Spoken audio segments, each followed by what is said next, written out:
Yama Ghana for you like Kwaba. I feel to make an share ewo Facebook no eswa. DL106.9. Na fa messages ni nyina no ebre yen. Ye bi e dia tum ewo Facebook no so a. Akoya sa bagredam woja dam ene buidam a. Enye asem koto akra. Na oba nso ayesre wada. Aya na wa ma message no. A falling within stories no ayede ebre wo no. Yesre munti ana yatena sei. Na emom de ebeka no ya momfanya dwuma emaye wan. Sani ebeya Enquires said de yenka ho asem no. Mo so mo bekwa kofa bana yanka ya na koye nsempi yesre mo. Na emom de yeka no se wantie dia me use secret apie. Nti wanka no kra me use secret happy. Ayo ne ka ko. Wo secret wa ho. Me ka chan. E dey secret a. Me ka chan ta ma ka kire me se. Oya man se adwuma wa ide nti one ne ile ni ja ye ne se. Ono wo kwa anadwo. Nti bi wo ha e wo ma no abafiri. E wo ma no abafiri. Nti obai na be ma foforo ne ne ile no e da. Catch me. Catch you. Ma mo me busia. Kwado Oko. Eduabo ni nya won mu a Ebe ha dwe o. Ebe se ho ne dua ya nche won. that's right. Ntimsira mu a mu anya de ye kan de ebe mu secret apie. Ebe yi secret no. Secret no so de mpese be pie. That's right. Epi ebe ha dwen. Ebe ha dwen. Me yesha kasebo no ase. Yesha kasebo na se ayetufa akwakopie mu ewo Asante mantamu a. Nyame ayi adoma wachina ana NPP wo so no amanyoko no. Wo mo ekwakoyi obi a obegina party no na mu akwam na sebedwafie. Na efiti bra yewra John Ampuntu akuma woto ayanom e won se do no NPP wo so ma nyuko no ebie nkrata mu to wo se wo a opese okosi na ndem no faudin bra enam so ama party ni ma enipa mako enkono 9 ana di omudin ekoye na eduru sabre no so a esese empanifo eye abasresire na delegate ne kwakwato aba na yi baako eno ane kan se parliamentary primaries said be ya nyame ya adom abosome ne da toso aduasa no wo mbekọ by elections no na enipa mako enkoro na wo mtwe wo mti no wachina ana party no wonom ekọ primaries akwakoto aba na yeyi enipa wo kwakodi party na namu na magina mu ewo party no di mu ewo emrahye bedwafie na nyame ya adom wachina wonom ebobo wo mo honom ena wo pani akane na wono na ye emrahye bedwani ewo honom eyewura kwabena wo wusu aduomi wo ye engineer abeto dwase wo pani no wo se wo ko independent ansem wey aye deja awo so atrese anya asam ketua na se hono mo adwo se hono mo nyoye mienko na yamane boni Robert Bosomtwe wo adweso wo bom pempe wo mfa emunkomo ensom yan ye misa ne se efiti bra kwabra owusu aduomi wo ye NPP ni ba mapa wono ana yewura dwonkuma ebetu nuo we declare intention say wo ko independent no adweso atesen wo mo agye ne sen na wo china primaries ne so no enhyehyeye atesen e wo adweso Bosomtwe madwe eje semenia apombo ko de adom na onzo e onen kan fo mo ye oh nyame adom ye kitekite musa ye danake na boyan komoy efri adweso right ye make you for kwaba na yemfa yenkan to DLFM kase boso na ye mamwajo ejusu na ye de mabeti ena nwumere said ye mini a wo shasi a wo kan ye no se akunya beto ye yenkomra NPP amanyoko no eye amanye ne asede ebi kwan to ma nipa nkono ebe peke wonum form na no achi no niam nyina ko so totia vet ne de kika hu nyina ba ya ochina nyame ya adoma na election no primaries no eba so na yene nemu a na yenya ne yete honorable Pablo Utuadiumia oye former member of parliament na osaye former deputy minister roads and highways ya tiene se papa na chiniti se ono nso be ko contenkro de bu de ka se independent no na no na ye twipine ni campaign manager ye frɛ no boafo na ye busa opanyi boafo se opanyi ya tese yewura kwabena nso adiumi eba independent na ba oba no nso oba no contenkro se de kan kan no na no na ye busa ne se yinim tenka adiumi de onne entity amanyoko no na ye kɔ na no na nchie mo de ma yen ne se asantiman ebe kai na ejisman ebe kai a ebre bi dru ya na ewo se omoto aba ebi polling station executive de from delegate no ekoba se ehun hyehyeye no ankoyie ebi mu kyerɛ anajo na wonom ekokoto aba no enti san hyehyeye no ankoyie ndi se ankoyie dia ɛne ɛno ɛnti no ɔbɛtwe ne ho ɛde free party nim na wakɔgyina content kɔ na yɛtiti kurom nso ne amanfoɔ di nkɔmɔ bi tae sɛ kwabena osu aduomi former MP sɛ ɛbɛbiem na yɛade ɛbɛha party no anaa ebi mo agye to mu sɛ kwabena osu aduomi ba ɛnam ne popularity nti no ɛbɛtumi aha ɛnti amanyɔkuo no yɛbusa nipa no bi sɛ popularity no sɛsɛn ɛna bi mu ka sɛ nipa nkono a ɔmo contest ɛwɔ primary sɛ ɛkyina ɛkɔ so nyinaa no sɛ wohwɛ mu a abena Okogyeabour sɛ ɛfrɛ no Jusu Broni ɔno na ɔba wei a deɛ sɔso mmiɛnsa ɛna waba no nti ɔno nko a na ayɛ sɛ ɔyɛ obi a waba bi da ɔmo maka nyinaa ɔmo first time a ɔmo de contest ni nti ɔpanyin no nso aba abɛdi akonnwa no so mfie 12 years na sɛ ɔsa abɛdi mu a sɛ yɛde sɛ deɛ ne mu odu anaasɛ deɛ ɔyɛ popular ɛwɔ kurom a ɛka asɛm bi a nka ɛyɛ yɛwura kwabena osu aduomi ebi nso sɛ na ɔpanyin waba abɛtena so 12 years wadi 12 years awie a nka kɔpɔ ɔbaa bi tena na nkagya youth na aba no nso mmra mɛtoa so nanso obiara wɔ n'adwenkyerɛ ebi nso akyerɛ mu sɛ ɔpanyin no hyɛ aseɛ sɛ ɔyɛ akwan ahodoɔ bi na ɛberɛ a lɔya adwona mpontua kuma baeɛ na kwan no nyinaa tea kam nti sɛ ɔbaa ebi ɔno ɛna bɛbɛtumi abɛtoa kwan no so nti sɛ deɛ ɛni deɛ ayɛ ne sɛ ɔkyena NPP4 to aba no wie ɛyi nipa baako a ɔbɛgyina ɔbɛgyina hɔ a deɛ ɛbɛyɛ ne sɛ ɔne yɛwura kwabena osu aduomi ɛna ɛde ba bɛbɔ ani yɛate sɛ LPG Liberal Party of Ghana nso ɛbɛ presente wɔn nipa a ɔno bɛkɔ abatoɔ so NDC deɛ sɛdeɛ da no yɛma atiefoɔ teeɛ no sɛ ebia na ɔma ncontest this by election no ɛno a na yɛtete no hu a nanso yɛne chairman amoate a ɔyɛ party chairman no di nkɔmmɔ no so ɔmo twɛn asɛm a national ɛde bɛbrɛ constituency ansa na ɔmahu sɛ election no ɔmo bɛkɔ bi anaa ɔmo nkɔ bi nti mene wobɛpie mu ɔdwo so deɛ a ɛfiri bra yɛwura declare no deɛ ayɛ badwa a binom ka sɛ wobɛtumi abɛgye akonnwa no back ebi nso ɛkyerɛ ma akyɛn sɛ nka deɛ adure deɛ nka ɔnkɔpɛ de baabi ntina na wadi mfie 12 na nka ɔnye na ho mene a wobɛpie mu ɔdwo so afei na ɛkyɛ wɔ a enti na kyerɛ sɛ bosomtwe akansie no a nyame yɛ adom a ɛbɛkɔ so ɛwɔ dwe soɔ no NDC yɛnya hu sɛ wɔn ɛbɛba nti yɛbɛtumi akansie so dua sɛ deɛ obɛwi ni wɔ NPP di mu no wɔne former MP Kwabena Owusu Aduomi any Liberal Party of Ghana one na di besi ani wɔ by elections no saa pɛpɛɛpɛ na sɛmɛsɛ wura mu biem a anɔpɛ ya yɛfiri radio so a yɛtiti abɔnten na yɛhu ne sɛ independent candidate bi nso ɛde ne flag abɛbobɔ abɔnten a ɔno nso hwɛ sɛ ɔno nso ɛbɛbɛ bi nti menya yɛdi akyire ɛnkosi berɛ a 30th no bɛduru a abatoɔ no bɛba so deɛ yɛdidi akyire na yɛbɛkɔ so deɛ a neyɛma atiefoɔ nso ate Robert ma yɛna ase kɔso adi akyire sɛ ne wahyɛ yɛbɔ no yɛnso yɛwɔ ha deɛ bɛbɛ bia nso yɛbɛgye ne yɛde asom yɛtiefoɔ right yɛda ase papa abusua amanebɔ ni Robert Bosomotwe ɛde amanebɔ yi efra asante mantam adwe so na wɔkyena deɛ anya asam goto akora na ayana empenese sa wotwi wi a ayana we etato nti ɛbɛyere wadwe so nti wɔkyena ayɛ primaries deɛ wɔbɛwi ni wɔ MPP din mu no wɔno ɛne kane NPP MP Kwabena Owusu Aduomi mepacha oba Facebook no so ayewura Kwabena Owusu Aduomi ana wɔda so no na wɔtena adwe so sɛ emrahye bedwani ɛyɛ 3 good terms ɛna sɛ emfinhia makomako edumienu na ansa na yebeyi no ama yewura John Ampuntua kuma ba no na Kwadwo na wɔyɛ deputy minister for roads and highways na kyerɛ sɛ papa no wodin watena so 12 years ɛwɔ so waje bida nti na kyerɛ sɛ papa obɛyɛ threat ama MPP amanyɔkuo no obetimi ayɛ threat na onim sɛ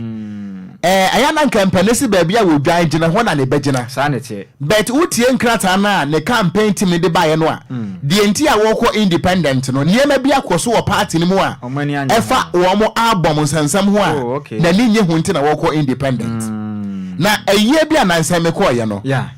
wɔn mo ɛpɛ party no animu adi ne nyina no wɔn ba yie ne bi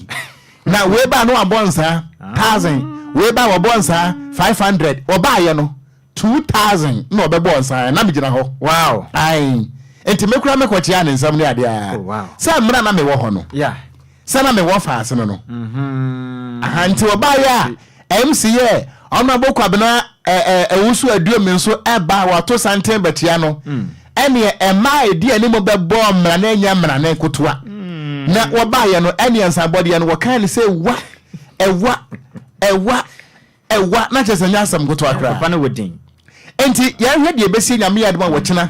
any 30th April. Yetwa kasebo no so. Yetwa kasebo no so na ye kwa kopie mu watema. Na ehwanum na tema community 9 ewie kasebo die kasebo de betu manem. So kronfutechi am obi anipa o motete tema community 9 yesusu so papai oye kronfo pa na ne die betu odwa eye kofi. Na ena wie ya na wono mo che ne sa branti. So de dwumadi odi wonpotem ho nyina ne sa one de owewia eye gas cylinders ahodo wonpotem ho no mo no. Eno ena kofi de na no konto no bo no homoden a. Oboaboaboa na wakwa akoton na onye sika dwete de agudu botum na ne wo bro de age fans pampo tem na ne de ena wie nyama nkwa mfa ma ne se de nkada bia onya no na ne tema community 9 fo bo modin so no mu boko na ho so de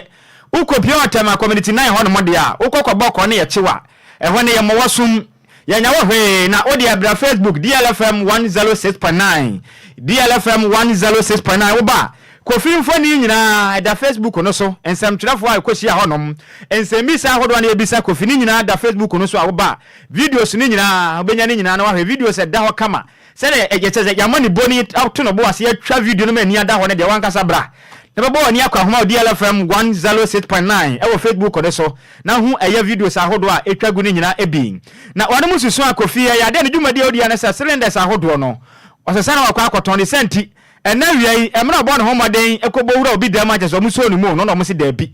hanam de abakra no adwuma ya de ma onyina ne sei gates ahodo ampotem hanam a emu atwoke achese ayafi no ne yabomaden ama waye adwumaden de abo ma Ghana ade mpelifo kra na so ma mpeni de abaso yensiesie krom na kra yemu nte na ho no monya wansen ne senti adwumade de be sha wonsa no no ene waso twen ne ne omuka covid ni si gatem ze ne kofie ya ma odo hwere mako enwatwe Fama jumade na gata eda eyetema community 9 fasesiem na wane muntumente pa kama pa fama yen na wo de be pia Facebook no so exercise pa kofi eye pa o soro no enya sam keto akra se de ye kan wo ma be pia mo Facebook a de ye kan nya de a wo so betimi enya ho adanse de nti wanka sabla Facebook no so DLFM 106.9 na be twa videos ahodo ne kofi se de wo pagya ne nsa pa se so obi a ye bo na senuemu no enya sam keto akra na de kofi tiremu a ensma wodo a ye kafa ne ho nyina na nya de ya no krada ne won potem ho fo ne bi no mu hu no se de on na potem ho no mo basa no tusu se oyo okronfo ani se anam so a wonom eche no ema wo de adwumade ente saa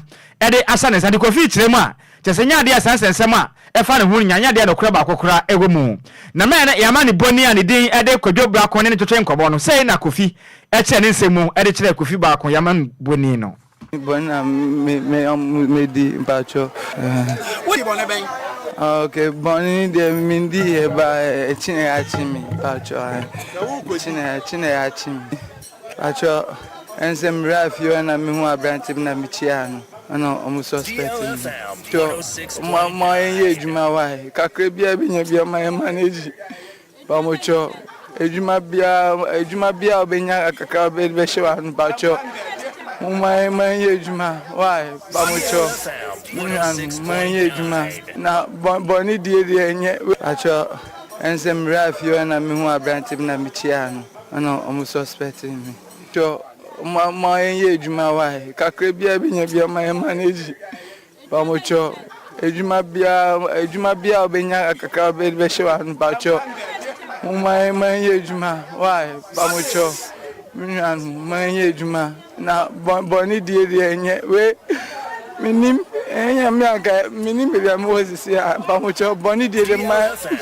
mo enja enye juma metin bambacho dem on the betimi nu mitimi chese mo enye juma na boni die enye we minim enya miaka minim bia Moses ya pamocho boni die ma mo enja enye juma metin bambacho dem on the betimi nu mitimi chese mo ahonde pacho nipa watene kaso wakase ye nipa yesusu se wakwakwa bokro no ewatema community 9 eye kofi na otese wakire ne nsem na sese wadane motivational speaker ocheche ne nsem etufo no na fa sanse nsem we hu nti ye bakọ yamani boni Kwadwo baako a ono no tonkra edifita ma community 9 edosom DL kasebo ye kwagye nkyeremu se adwumade a de hye kofi nsa no don hwere eya nwotwe ne de enya atwam kofi odaso ye adwuma no ana se sese na adwumade no ode abawie ye kwa homa no so ene ye ne Kwadwo baako eni komo Kwadwo hello Majo yaja na empombo ko de Yami adumo yami busu heye ajo na yetiefo ya krado Aya Kofi adwumade a mo de hye ne nsa se wonyi gatem Otema community 9 no. Ogosu bu adwuma anase se de adwuma no ode ba wiye. Yo, said they wouldn't come out. I heard for more Facebook and you see for more radio. Make sure DL106.9 and here or a react a bono and Saturday. Coffee, my dear, no. I do the another don't show what you know. A bono, no cane. Not just a coffee brenner at my bread. Sans I said, you said we need you upon, and I said, if you have say, in Swampa at the best. They said, you could see at men, the demand, which was a be my and bring your papa, and your bra. The coffee is to remove feet, not the coffee as a boko, no pa, dear. Not just I just say, we'll be back at the damn home, and I was to say no more coffee more. Etimo Kofi emfa we enye asuade na se wo bisa me se na Kofi ne yobia ene ne suban efitie se pa dia na je se meka e de si yetie for more DL 106.9 meka e de acho mo se bema aye me papa ya Kofi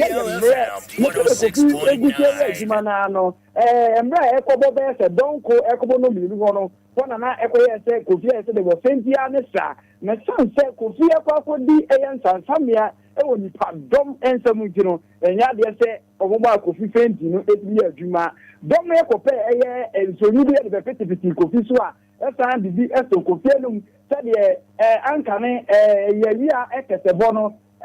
Okogyeabour Ocran say the lives of Enquiries Enquiries and Sammy or the lives of Enfan and Fatia and most to listen to get them out no and so no omodo omota table be 80. You have 1 minute remaining. Omodi so esan Kofi anim ma ahokeka mapa esan bo ra Kofi mo a Kofi eguso nkakra etimi adwuma said the enso anto ade beta no no numbo kan say Kofi anya bail ewo tema committee 9 for nsema. They said almost Kofi nko the man Enquires boni bi mira Joe Bako ya beda wase pa ene wa man bo a wode abesom ye nanumre me da ti bebre Onipa wote ne ka so wakasai eye DL kase boya na musini a Otema community 9 Joe Bako ena wote ne ka no ene wachi na DL kase bo se dabi na sa na tie de ne empotem ho no mofo a wono mesusu so Kofi Okogyeabour Ocran no nso no san pa na moso bi hu Kofi fa ye na de pa na moso mo woka ene echema eye DL etiefo no moso echere wono nsem sei e de kire DL kase bo Kofi aha na de na mama no na wo ba be wi am ekumi no wo ba be wi am wa wi am ne manya o medem hwe tu se kuta no odi buebu mi dan no na be de na mi sama na aduane onko ti gota no mo wi a onko ne ba bi gota no ba ti gota no me ma no ko sese onko ti gota no ma ha nyina ko se tiro no ti ha no so na me se kamu janu mame na nitiye omo pa sa de nsan na ka de nsan ya oh can make the difference tinina anya police nina kono ka make trend say yes abranti ahia olumai eni pa wote ne kan ye openi oni de osusu pa senka Kofi oba be wia ne pa woni dem a chese wonom eso di mu na bra Facebook ro sana ba wakasa bebo wani akwa homa DLFM 106.9 na wo he papa wakasa ne ba bia ne mfie du na ba bia Kofi su mfie du papa pa be kire ne pa se Kofi abranti be hye oluma ne de na so Okogyeabour ensam na be yire pa e be yire se ewiase wo ho se bone chewa akwada akura timi discipline wo no kura pa because we akwakura poso a hwe ne mfie papa be esan se Kofi akodi nsansamenti wo kasa se janu a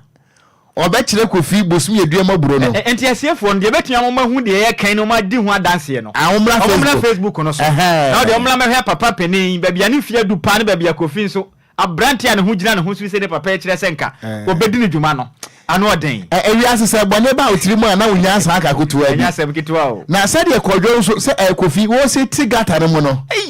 enya sam kotoa we adwumaden we was an excavator pa ne wa hodinfo se egukuro yim ana da bia mpotema hodo mo bokro no okrom ha sei ye chi wono ma be ya ne ye se ja wo mo nya adwumaden mo aye ne asamo na kuro nte enti abusuan ba Facebook no so a we no aye no ho videos and pictures of Hinogan wo hwe ana we wani so a eyi na sade na ye say 8 hours no dey take gata no mo don hwere makom wotwe because omoche no somewhere 10:30 ana no nsia bo oda so atimu ene sa metama aye the cleaner city in Ghana de hwate ehwate hey ayasebo hwe said odi ne se tututu nwura na kwa nwura na se wonim emrantia de konkonti bejira na chi enu nti no ntimi mokoko asa ko ni option bia se obeya na se onye that's debi kana so beya hyepa enti when you can say wo beti mu anase ya mu omoma na kwanya mienu ida se obeyire ne ho se obeti gatenim ana se ombebo no na ti no hwe ade odi apie ho no no ase ani obeya adwumaden ai enti ono hwe ma di na chi na gatenim tini mo mbebo ano but waya de wabo adwumaden ka ba ya watwene fun ya wo twa yi o hwe ensate a wa hye ne komu egu ha me se kwadwo ba ko ni pa bolini oko said ya wozi kaka na awia no e se tiefo ntumi ba Facebook no so DLFM 106.9 na mbehwe video na sense e betumi abasa na kofi kura ya obusuani ebia na wankasa onkantima bi kura ni kofi o na esan we ya to no tie se bomode na kope na kira kwan that's right bomode na behwe bi na bia na ya odehye bi na wonso wantumi akwakoboa na ndi bomode na bra Facebook no so DLFM 106.9 na bla bedi ho adanse na faboa kofi yento akasebo no eso na oba Facebook no so a message no yebaje yento akasebo no so ma wo ye friend wo man adwuma anwuma no sia ekasebo ye de awehosem ana eto amuso na ene nansa ana ebeto odwase awuraba ne din ede mawo na ajo treba wo ye a business executive ana wasaye communications specialist na mami wo hia ne kwafri kwamu wo yaya akire se wayani adaho nansa ya na beto odwase yese ne ho emfa no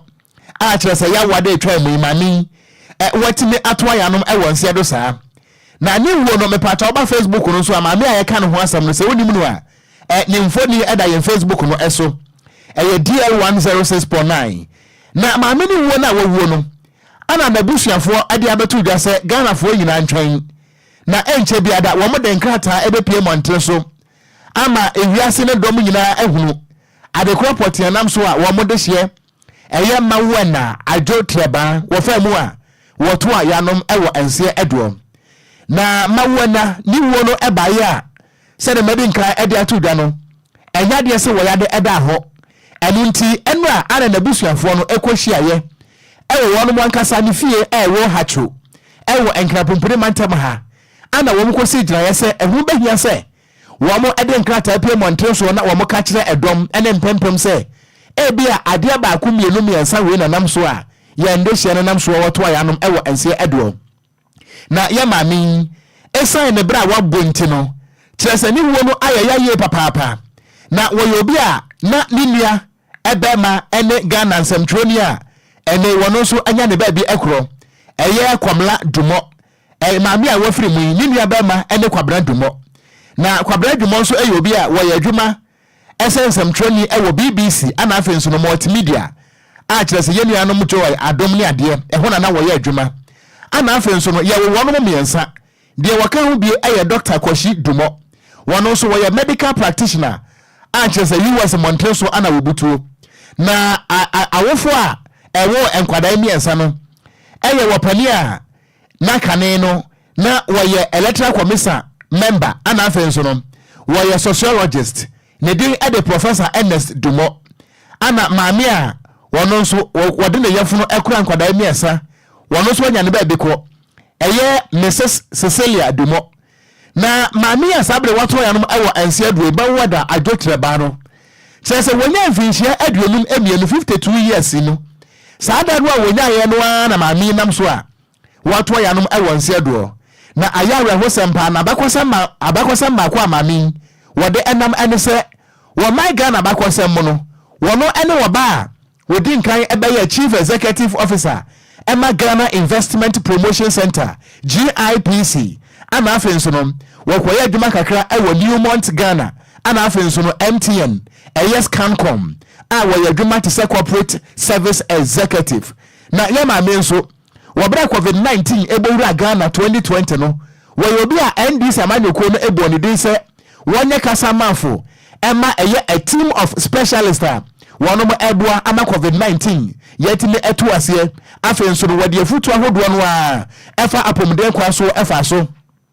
edebo aga na ban ama COVID-19 no yetu ase ya mami wotra asase so a na wonya ebaba ba kope a ne din ede Catherine Joy Treba na kyerɛ ne ba ɛyɛ baako pɛ ana wɔkuna saa bere wɔgya n'akyiri ɛnso ɛyɛ wura divine treba a wɔno Ghana Air Force asrafoɔ kudɔm no emu ana wɔyɛ n'adwuma maame ɛdɔm ne mpempem bɛka ne firi sɛ ne dwumadi a wɔdi yɛ ɛbra a wɔbɔɔyɛ ɛyɛ ade a etimi ɛsom mpempem ntɛ na wɔni hɔ no ayɛ awerɛhosɛm paa wei ɛne nkɔmɔ a abusua ɛde som Ghanafoɔ sɛ ɛbra no so a wɔn de nkrataa bɛpie mɔnten so na de kropɔt nam so a ɛyɛ awuraba kama ne ho ɔfɛ sɛ ɛyɛ mawuwa na adwo treba a na ne nua ɛne kwabena dwobɔ ayɛ awerɛhosɛm paa ebusɛm ɛno no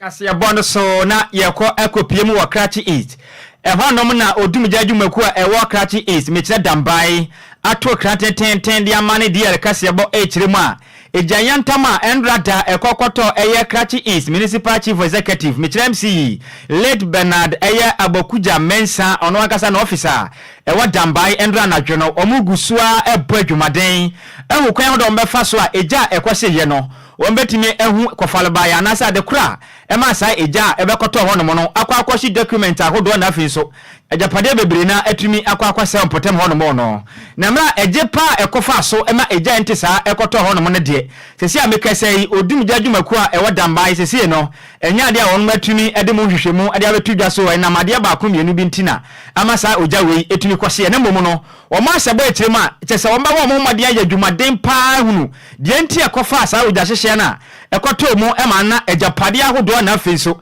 ɛyɛ nkratasɛm ahodoɔ a ɛyɛ late ɛyɛ Bernard ɛyɛ Abokuja Mensa na officer akɔse man krata nyina sɛ no obetuma hwehwɛmu na wɔn de hu nsɛm nyina bɛto ɔmanmu no nyina ɛnemu na mra de yɛ Kasiyabo ɛyɛ nam senior ɔno na wɔ ɛyɛ Krachi East ɛyɛ Kinsiri Memory ɛno bɔ ɔmɔde ɔne ne di nkɔmɔ na ɔkyerɛm so assistant divisional officer ɛyɛ ADO1 ɛyɛ ɔwɔ ɛyɛ dambae ɔkyerɛm a kyerɛ sɛ ono na oye fire command ewa dambai na ode eye DL Kasiyabo din komo na otem so se ye kese mo bon homaden pa se eja na se ye ne de se de tie bia no no enhwehwemu ahodo pa ombeye de ombeye memu ada ho se fikɔ na de ntia nam ho mogya ne kwhye ye ne de se de tie bia no omode hu nsam nyina ba bedan eye DL Kasiyabo ma Ghana man nyina etuma hu de ntia e ma ogya hyehye ya kese ya etesa no ekwakwase eye municipal chief executive no owo eye Krachi East eye potem ho no no eye na office no na yentia nsema ahodo bi a emla ye na eye na musini eye na naken a ne nsem anase de din pa eye Kisima Moli one ne din kombo no yentia nsema ahodo bi a eye fire command said o kire ne nsemu ede to DL Kasiyabo animu. It was last night around 10 o'clock. No na jube nondu ena obi a otwem ofre se we hu se jawo asamba to fe na me friend me nkwala ena mobile into mobile omugu so omudu nya nchiri na planning officer so friend say there's fire by me call for no around it what they were able to bring the fire under control, but I think ejano na started that and then I'm afraid started a chance because we had the degree of burns in the room and I say ejano say and then only pa na otwem ehun free. That is the account that I can do. For now, the cause of the fire is not yet ascertained. No. It's now under investigation. And that's why we want to block here. So that we can have a full complement of the room and then do investigation. Okay, until for now, no losses been accounting in this particular incident. Losses accounting is a room where maybe anywhere fire. Until MC office in there,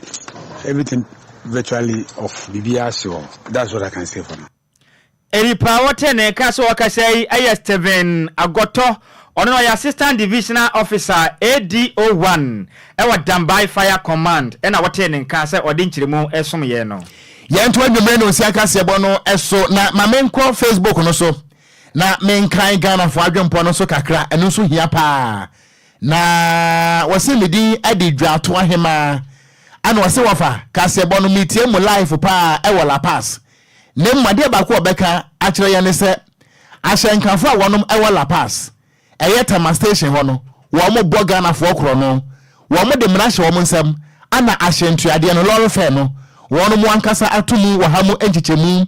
eye edu enwotwe 18% ana kyerese wo mo agye enu ti GPRTU fo ye besere mo adase mu tie Kasiyabo yi a yesi akromfo bi apie ahyenkafo akromfo bi apie watama station ho eni ametifo no a wo mo ade tumi ahye wo mo nsam a wo mo jejeje passengers ni sika e wa bre ni kwa se wo moji se sika no madam Roma me pa cha won so a we victim no wo hwe ka no number na wa hu police ni bi ogina ho no abonamane anase wo betimi akọ the nearest police station na wa report to say wo shankani asusumasi ana woni ni mate eye ahano station ha boni a wo mu die nie eye krono in the eyes of the law ye de nyame ase a miss cause pelele and was say adwoso by elections no enya asam getwa eye dan deal name mo ka de akere delegate ni nyina say wo mo enhwe na wo mo nto aba no yie yo ye da se ana hwan so enie baby adia fa menka ho asam me da se nana Kwesi George efiti awiai metu fu sa wo mfa okay ye betwam se da kwa menkroma enam wamfie no na Kofi Parliament ana wo se wo difre Aguna West ana wo se Aguna West omu hia asomdwe adade na ese Aguna West okay ye de nyame ase asomdwe de ye ana shama ba Edna Benya ana wo se trotro drivers ni bi nso chiti pa wo mo bokro no pa enokura ni se GPRTU for the nkrata na pie se yentum enu nti driver bia no a wo gigi sika de afrim ho no mu hwe ye na mo ntua wo kronfo mo hwe na mo ntua ana Daily Dean was say rest in peace Madam Mawena yada say ana Capo GH was wo hwe live pa e free security post mo was DL News e mo the pass anomanam ana Robert Gameli before ana was say for Okogyeabour right Yankopon be body afa yeah me see right Yankopon me wo fa say say a rap no ho asam no ka no wakuhu no say Okogyeabour the rapper on the bike yo asem be bad bi asem de be bad bi ofisi edi agrom ma yeto akasebo no so ana ye kwo enfimfini mantam na ye maami a wono ana ye pro vice chancellor Emma University of Cape Coast Michire UCC na wo professor of English language na kire se brofo no de what pa esi Donald Trump wono ana wakasa yi wodatu da kire m se wono makwakoye survey bi eviti 2005 eni ache ekwopim 2018 na survey na womo eye no abeto da prefer se emrahye badwafo no ayeto abadema womo no brofo mpo a womo ka no emrahye badwafie ho no enye ni nyina na esisi so womo kire mu a na survey na eto amonten so no eviti 2005 ebepim 2018 eni emrahye badwafo mako 73 ana comment mako 73 ana trese mrahye badwafo se om keka no sa no a Kwadwo say Mr. Speaker no betie di nanya brofo papa sa say ya ntentia na efi se bia MP bia te brofo na so mo wo mo kasa ankasa e se ma se badwafo ne ka ya wo brofo a wo ye MP se wutimika ya wo comment bi wo ho mu a wo ye MP ne kwa se wo yuso sa comment no okay so hu unti brofo de also get say ya jabo so parliament wa asem na se badwafo ekura no mo pie no amo nhada nte say honorable Sam's here say we body yeah on the what can this and some franchise no one ko dia say mabafia say one no what is what can say Mr. Speaker you want to this and some why yes some franchise any speaker ni o montena se na enhyehyia ho de wo no on kire wo no na speaker wo kire brofo on da orma no na ebusia maami ameka na asem ye friend Professor Dora Francisca Edubuando ana wo kasa yi na mumbi entie ne nsam a wo kan no se sa brofo a emrahye badwafo ni bi yigu ho ofie ho no e fa kase no a wo mu di bugana fo ko mu kwa enye brofo papa azemwe The use of unparliamentary language bordered on impoliteness because the language used questioned the integrity and credibility of MPs affected. It imputed intellectual weakness in their person, and we also found untruth, deception, and criminality in their personalities. Karl Popper, Holmes, Mara, and Schnorr say that when you behave like this, you are being impolite. Unparliamentary discourses of our times have obscenities, provocative or threatening language, personal attacks, and insults. And we can describe them as being offensive, abusive, and insulting. And sometimes it even clouds the discussion on the table, discussion on the floor, because people get angry, they insult, and others get angry, and the issue for discussion is lost. Our parliament has become such that the unparliamentary discourse in the discourse of our times have gone so bad that the speaker himself had to use unparliamentary language to caution the use of unparliamentary discourse. Enti ebusuani ayeti yeyi eye Professor Dora Francisca Edu Buando me pacho wa Professor of English Language na wa former Pro Vice Chancellor Emma UCC suapono ewo Cape Coast na what is handsome way nyina etu dwa na dwumadi ekoso no etiripo na daso discourses of our time, power, norms of language use and identity formation. And a professor what is handsome way ekwoto edwa enti brofo no de MPs no grant men kan yentie yan kan ya Kwadwo se we asembia ni akiri o de edadin kra obitim kan san nan ana wote radio so na wonte brofo me traditionary Kwadwo ya traditional we de SL be ka se ekiredin ekiredin said so van wote na no brofo a brofo aso wa be kan me tamti a be kam da trema yes mbeba so be po a so the best me the pillars of class or the class on na na adwa sorry aba sa honan kam beba ho ade o moye yefia ha no anu odin just a threat ade threat pa ade na na adwa no silver ya no a threat na ema ya man yeah said the na adwa said a silver best me the pillars of class ala no na o marion kra chire mu a oni ni di nkomo bi na asem o kan no wante ba kokora o ya na adwa da na adwa profo de unti o so wante kokora ndi ai o nhie na chire no so enua ni news no kan ya no kan ni twi eno kra say mante asemo yeah na adwa be fa nti ade ba ko ne se e ba no sa no a ho se wo mu security a Kwadwo okon no wayi apie ne de se de tibia ba bo nje wo se fi a ye ne ma na wa ha yeah ye na na adwa ne silver mo na wa ha de ya musu benya ye ntino so ha de kanya wo no ma that's right yen twon mo de mra yen se ho yen nya na esi wo pepe yen nya wo mo yen se ho mo de be yen yi ma ni secret ni mpie kakra ni yipie me yen koye nim nto an kan no kra me you secret happy wo secret wa me ka chan e de secret me ka cho ta mo ka chere me se oya man se adwuma wa ide nti one ne yili ni ja ye ni se ono wo kwa anadwo nti bi wo ha ewo man no abafiri nti obai na be ma foforo ne yili no eda catch you ma mo me ko sia DL News.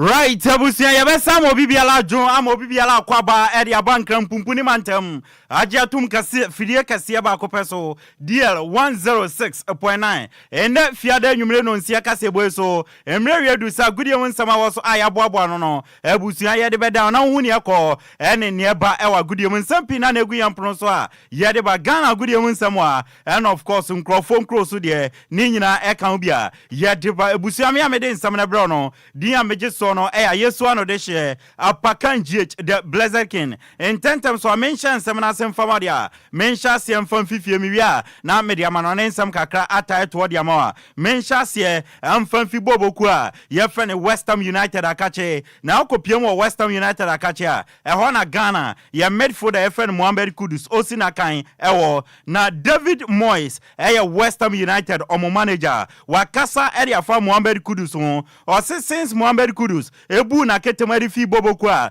ye friend Ayas ebepie mu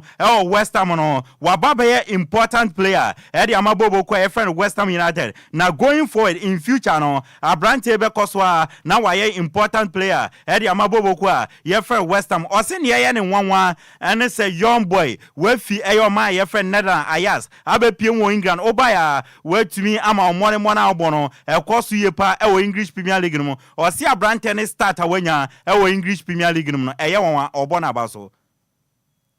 Important for us all season, and he will be important for us in the future going forward as well. He's a young boy who's only just come to and settled in incredibly well. It's not easy to start the Premier League well. A lot of the players who come from overseas find it quite difficult. I think more though because of the experience he's had he was in Denmark. David Moy Amananso twaso in some for tuja in somebody tuja no ochema or say currently no abrante friend Mohamed Kudus ne bona obo edema West Ham United no obia all West Ham omaniaje omo enjoy the football na obo no na omo de omo susu ehun se Mohamed Kudus omo se ball no obo de na momo no or a lot of development ebe fini mwamba going forward in future. No, we're really enjoying the way he's playing for West Ham. I think he's got a lot of development to come in the future, and I think at the moment his form for West Ham, his goals, he's settling in nicely. David Moyes West Ham United manager ana watene kana na Kudus Mohammed nankasa wakasa yekobisa se Kudus Mohammed growing up na wunyi na obano team ben ana o support ana o si onyi na obano ubepiem wo Ghana Enquires ye wo team bi a friend Heart of Folk ana na no Mohammed Kudus o support na uyi Heart of Folk efiwa ukopiem awa manone a o support Boboko a friend Barcelona nientia no support Barcelona no Messi intia. Which team did Mohamed Kudus support when you were growing up? I was supporting a team in Ghana called Heart. Who was playing on that team? Why were you supporting them? Was it the local team? Yeah, it's in the Ghana League. Yeah? Yeah. You were able to go to the games and stuff? What was the atmosphere like there? It was crazy, yeah. Really? Yeah. It's in the city I grew up, it's in Accra, the capital, so yeah. What about in Europe? Did you watch any European teams play as well? Was there any sort of European side you were watching thinking they play nice football? I like yeah, Barcelona. Yeah. So was it about Mohamed Kudus player Edema Boboko a friend West Ham United no chema o si onyi na oba no support House of Folk enti has mwanya supporter ba kon aye Mohamed Kudus yanko piem Kumasi Asante Kotoko akachi a nanse enyama nkoye ma omo baako sei dano yawada na Boboko friend Suatrema ebechi omo ebo me kamienu mo team ba kon Ghana Premier League no omo fie Kumasi na after the game no David Oklu assistant coach Edema Kumasi Asante Kotoko yebisa se coachito lusu ana mulusu endeno mo ko lusaton ma yembisa se pressure wo mo so ana na o se dabida technical team no pressure bia eni o mo so adwuma na o mo ya Kotoko no work in progress o se o feel the pains of the supporters na mom no obesre supporters ne se o mo mfa chita kese mu ode mfama Kotoko any technical team number 10 things around. It's a work in progress, so there's no pressure on us. We just go back and work hard and try to turn things around. It's unfortunate, and I feel their pain, but they should bear with us. This is football. Sometimes it happens. David Okru assistant coach Edema Kumasi Asante Kotoko na watene nka Maswal Kredu head coach Edema Suathreman Boboko no Sansona or former player any former coach Edema Boboko your friend Kumasi Asante Kotoko or si nienti ananse nyama nkoye makotoko a mulusu game no we say pressure our boys ne so na pressure na our boys ne so no eso Edema omo or si Kotoko problem na nkasa no akwakwa ese team na ne ewo no omo laki character na mo no babia Kotoko we supporters no ene nsantwafo yamfa chita ma Kotoko anyasa na yetwabo omumu a ebema nyama jiegu ere ma Kotoko. So Dabi, I don't think say a coaching problem. It's not a coaching problem. Boys no baba to me say who be that is what I think. An opinion. I don't think say a coach. Maswa Kredu former coach and a former player. Edema Boboko friend Kumasi Asante Kotoko no o coach in Suatrema and watene nkano. Nyami admo china 9 a.m. to 12 share ya de dodo na no ebe pie so dia ma latest ene exclusives ni nyina no kira 9 anopa ken ekosi dumienu no ya de ni aka bia ede ebe ma na ya sore so no teu no okopiem awa manoni and anwumre matches eba so no was Spanish La Liga 7 p.m. no Real Betis ene Celta Vigo ene bebo ena wo Itensia no ewo Italy no yesi akana sima Ocran Lazio ashebako a Salernitana entumentie German Bundesliga ya bought 25 minutes Osbeck Enchebie and a Union Berlin Enchebie 7 p.m. wo French Ligue no e France no Met and Lens ebebo ebusia yamfa agudie mu nsem no NC na Okogyeabour Nhyiraba emfa ne aka na entoaso mfama ochina no pa nonkron ekosidumienu hia agudie mu nsem papa no ye de ebebro me amede nsem na ebro no edi amegi so no yesu ano de hye apakan the Blessed King. Over to you Okogyeabour. Meda se apakan mame enko Ghana fo ho na me ne wo mo eni enkomo ebusua wo hwede asie ewo tema no a wo mo kire sesese no ye che kronfo a ye mo no ye che wa ye mfa ye nsa nkeka na emom gata mu ane ya mo atim wo ba Facebook no so a video no eda so ususu se ye nya ni se ya ewo Ghana ba bia na sa instant justice ya che kronfo ya bono ya che no ya bu na kuno eto atimiaka because efiti anopa wate gata no mu amemu afifan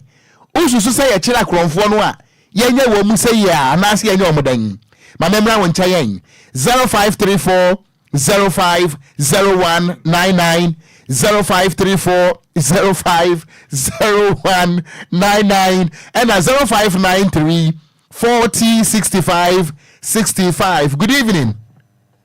Over. No say. What part of the journey come from 11? My name is Brajai. No, what are two top? Two top. Not some of the happen, I'm not talking about not a me copy to get more. As I said, in the couple, you're Ghana, honey, a man over corner black, just in the